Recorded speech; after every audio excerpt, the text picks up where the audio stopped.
Yeah. And oops, I'm going to just say a few words about wise concentration.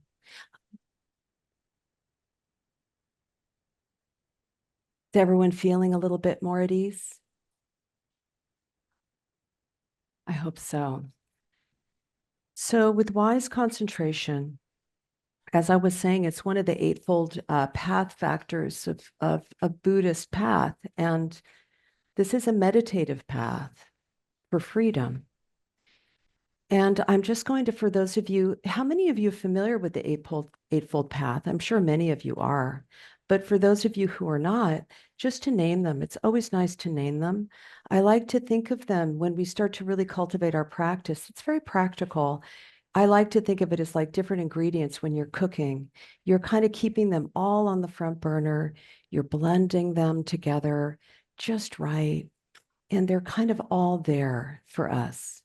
And when we're really when we're really mixing and blending these different factors in our life in a real authentic way, we start to feel great benefits in our practice. So it's good to name them all. So there's wise view and wise intention, wise mindfulness. And sometimes these factors are placed into different baskets, like 3 baskets. Wise view and wise intention is considered like a wisdom basket.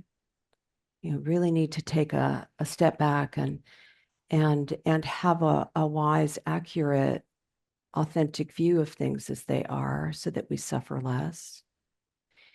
And then there's these factors of our ethical conduct in the world, how we show up.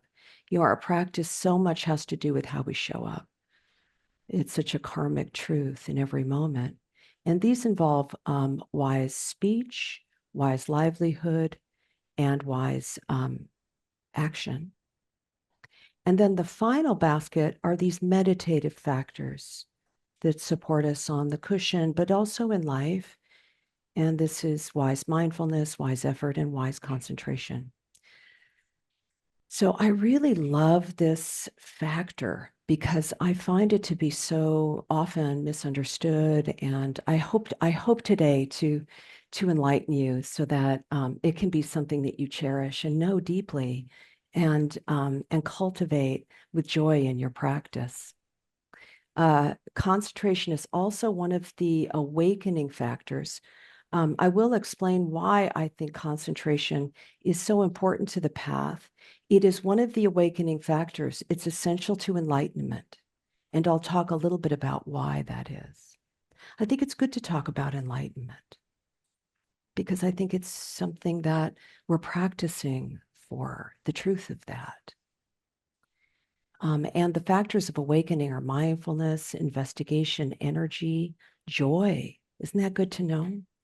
I'll talk more about how concentration allows us to move into deeper, more refined states of rapture and tranquility and joy so that the mind can truly let go. Also, relaxation or tranquility, of course, concentration and equanimity. So just naming it's on concentration is included on a lot of lists in Buddhist practice.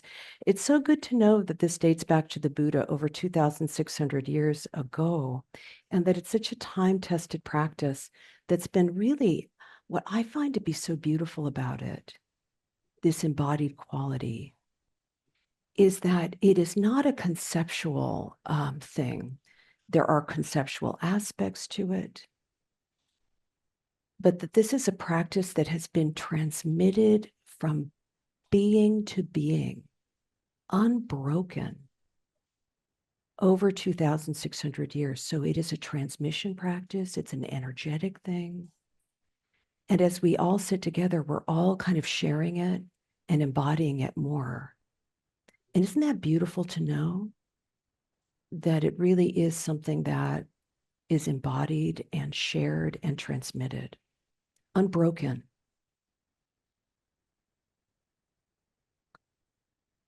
I find it really moving. So I'll say a few words about concentration. And maybe as some of you noticed in that practice today, is that essential also to mindfulness. It's true. Mindfulness is one of these incredible path factors. Mindfulness and concentration are so deeply interconnected, but there cannot be mindfulness, true mindfulness, in the way that is so wholesome and so fruitful until there's a little bit of concentration. And when we talk about concentration, we're not talking about, this really intense thing. It's a very subtle, beautiful, natural quality that is about the mind. And often, like I like to use this as an example, the mind is often in one place and the body is often somewhere else. Do you guys know what I mean by that? We are living in our bodies every moment, every moment. How often are you aware of your body? Don't we just live? There's a James Joyce quote. I think it's from the Dubliners. There's a character, he's a very tragic character. And it says he lived a short distance from his own body. Mm. Does anyone recognize that? Really, because of technology, we're really kind of hijacked and pulled out of our direct somatic, natural experience, aren't we?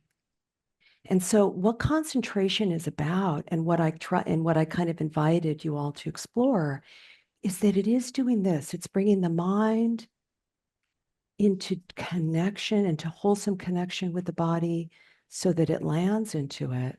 So there is this embodied quality to concentration.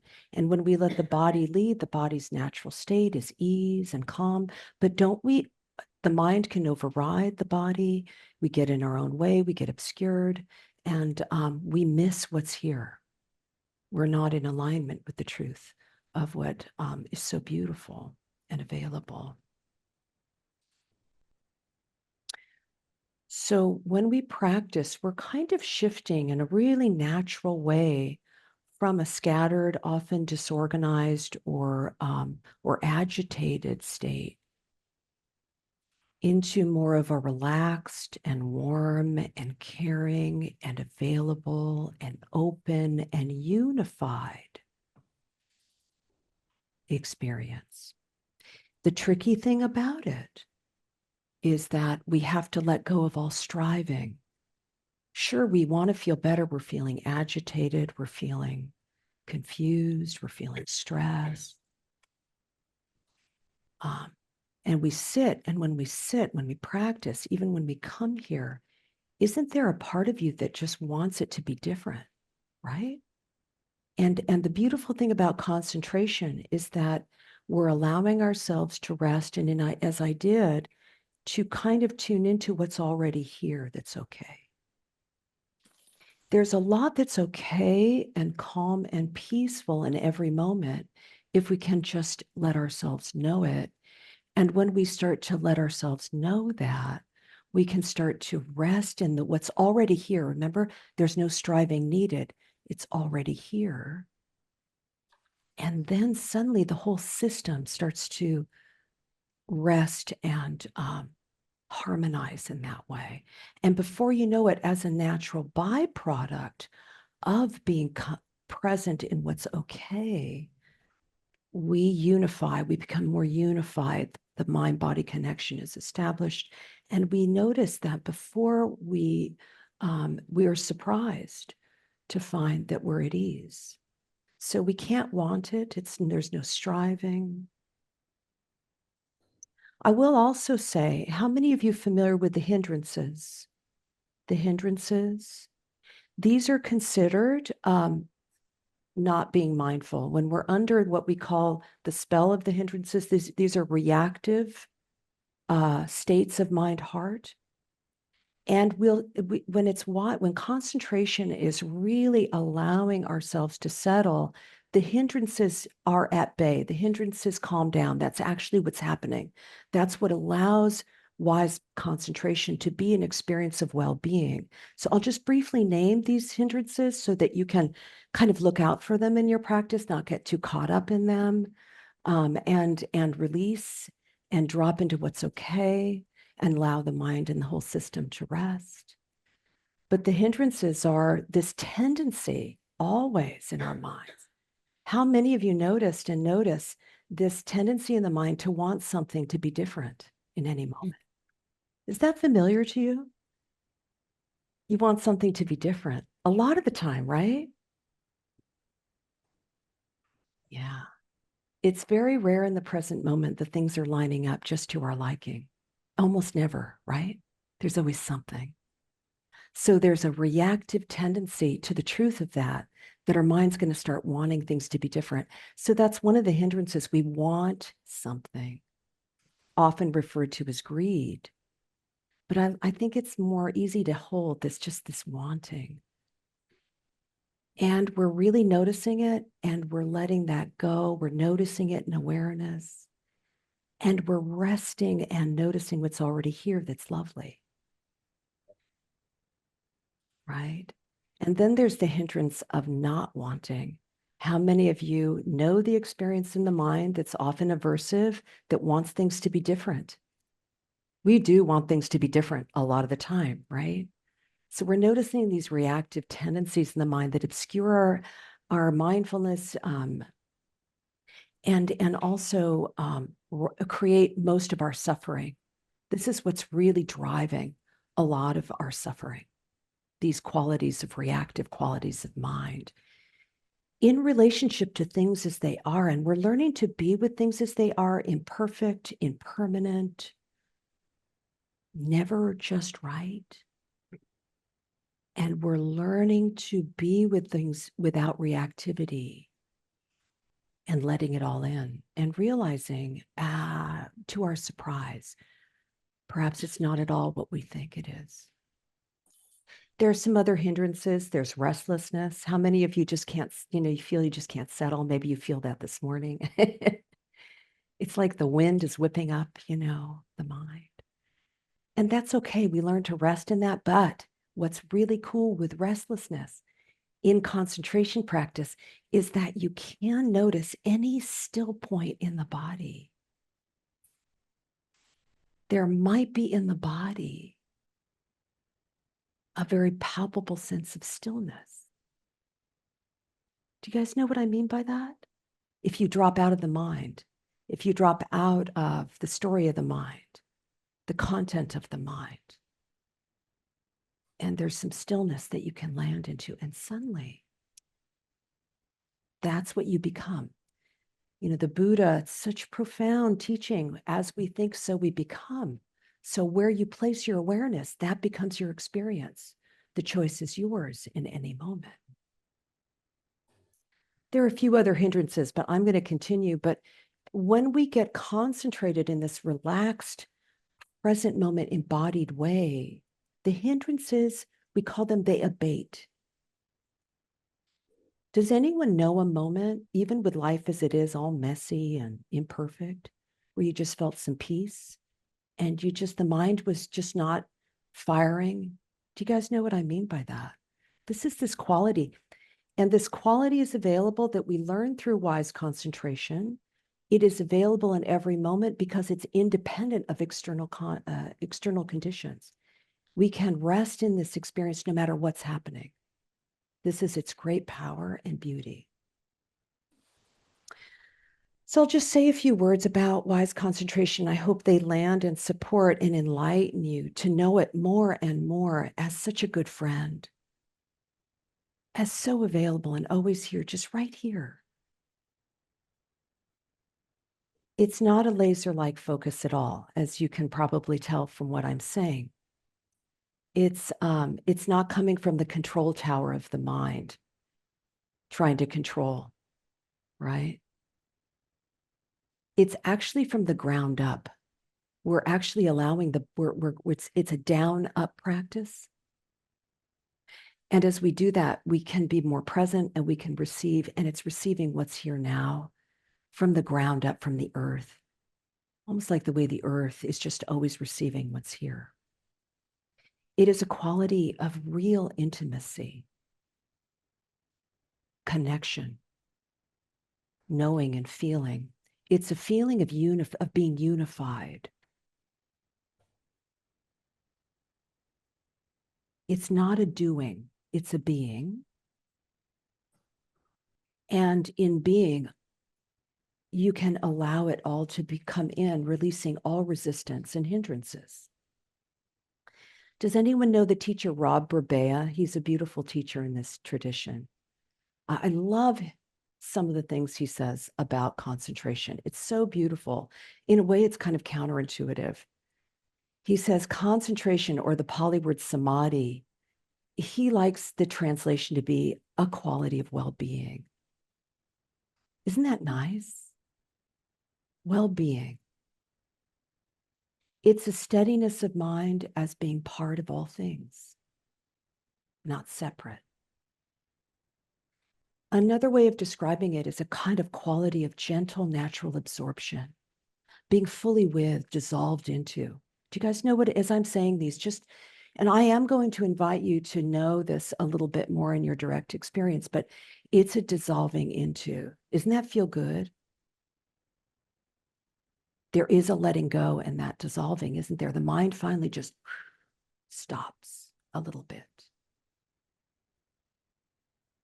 It's only can be felt in our direct experience in the moment. It's not an abstraction. It is an embodied thing that can only be in the here and now. It's a full body practice.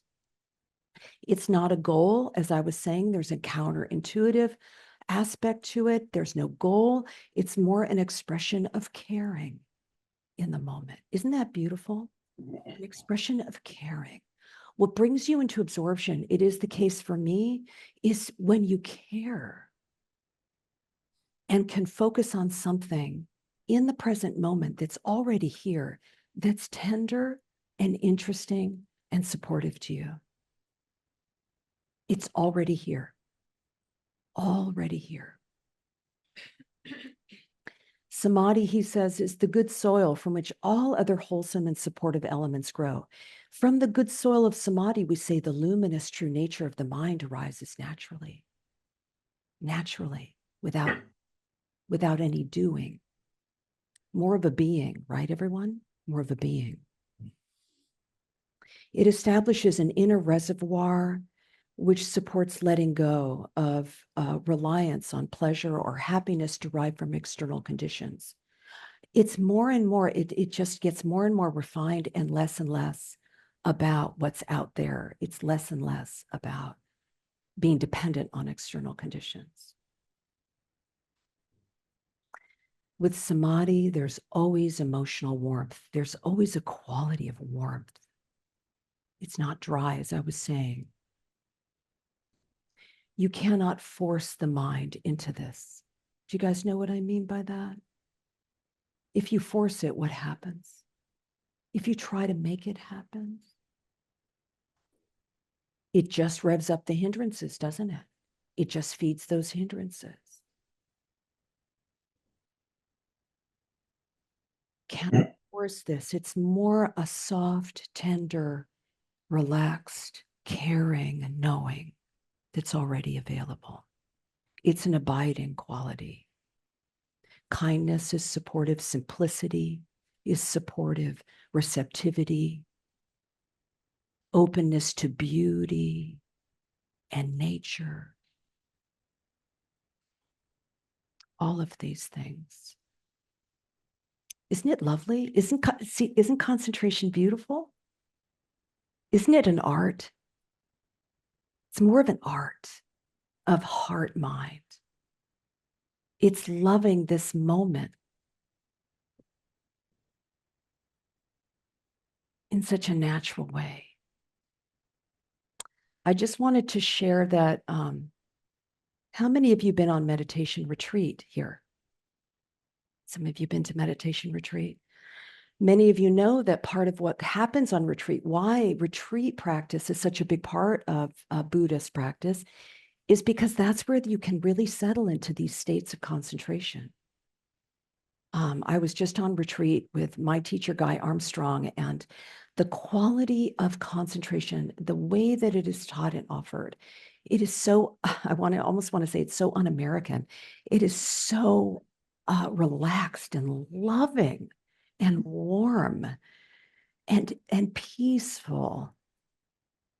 And realizing that as you get, and it is, the Buddhist path is really like, it's this gradual refinement from a course into more and more refined quality of heart mind.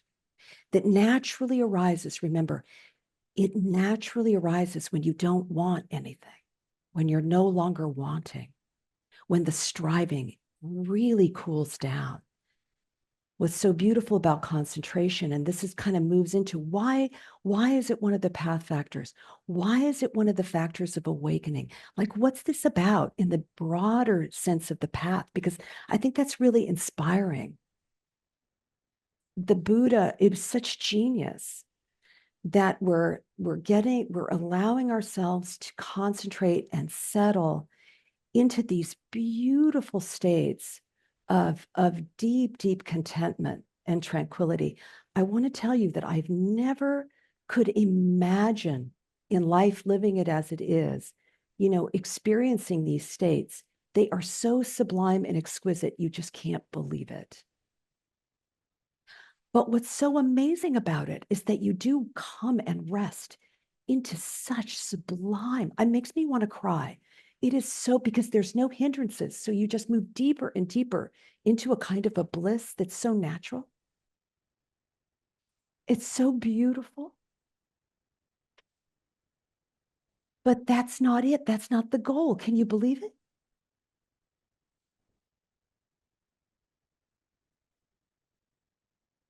We practice into these sublime, beautiful, natural states where it just gets quiet.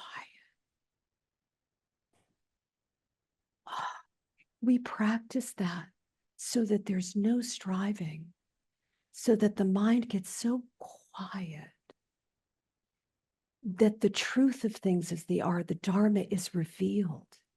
And this is when we have these mystical experiences. Now, it's a grace, you can't want it. All of the ignorance finally drops away because there's no wanting, there's no interference. Do you hear me, everyone? It's already here. It's already here. We're just missing it because we're obscured, because we're kind of always wanting or looking.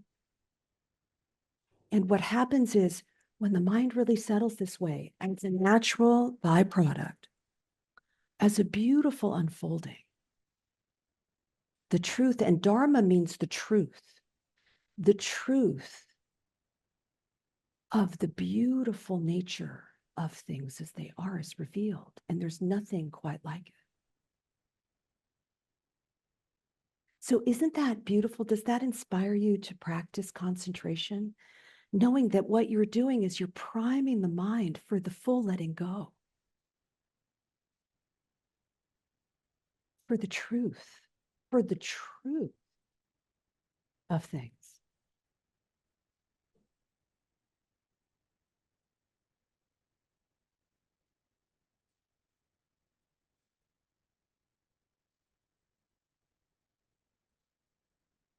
So what I'd like to do is that I'd like to now invite us just to move into reflection. Can you all, and then we can move into some small groups and share together about this, about concentration, about anything that I've said to you that lands for you, that resonates for you, that speaks to you, some deep part of you that knows this already. Already knows, already knows. That's the great paradox of this practice. You're already here. We're already here. We're here now. It's true. Is that we can talk about what resonates and what lands for you. But what I'd like to do is give you a real taste of this natural absorption, this opportunity that love is really the portal into these beautiful qualities of calming the mind so that we can know and receive more of what's real, that we can let it all in and we can suffer less in things as they are even now. So I'm going to invite you to move into a reflection. You can kind of settle in and you can close your eyes if you like, but think about, you can go ahead and close your eyes and settle.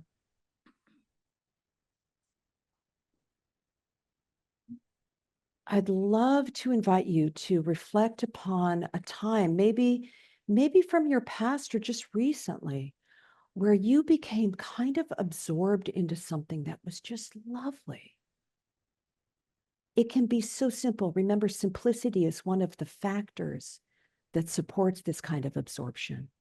Perhaps you tasted a beautiful piece of summer fruit and it was just, oh my God, you really tasted it. And you dissolved into that peach. Do you know what I mean, everyone? Or you were sitting with somebody that you cared about and you looked into each other's eyes and there was a feeling of caring, of connection. There was not a lot in the way. And you dissolved into that experience fully. Or perhaps you just noticed a beautiful sunset.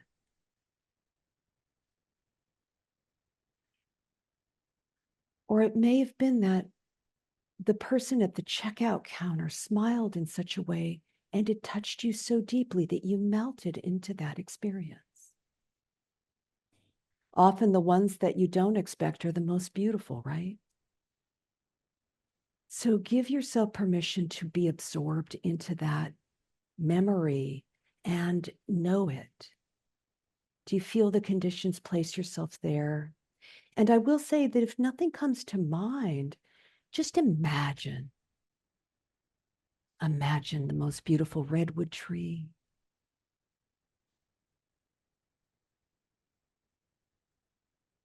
A rainbow.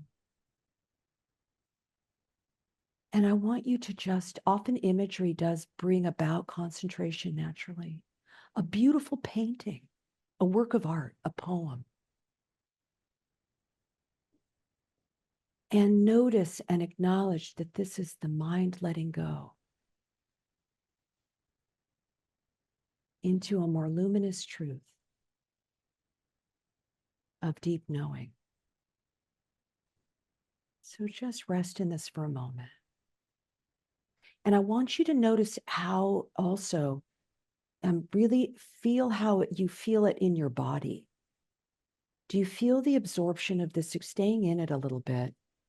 It is kind of a whole body thing, isn't it? And there's also a heart quality. Do you feel the unification of heart, body, mind in this kind of absorbed well-being? So these are all portals into well-being, and we want to allow our practice to be primed and ready to drop into this more and more as a way to really support more ease in our lives. So enjoy that. And you can open your eyes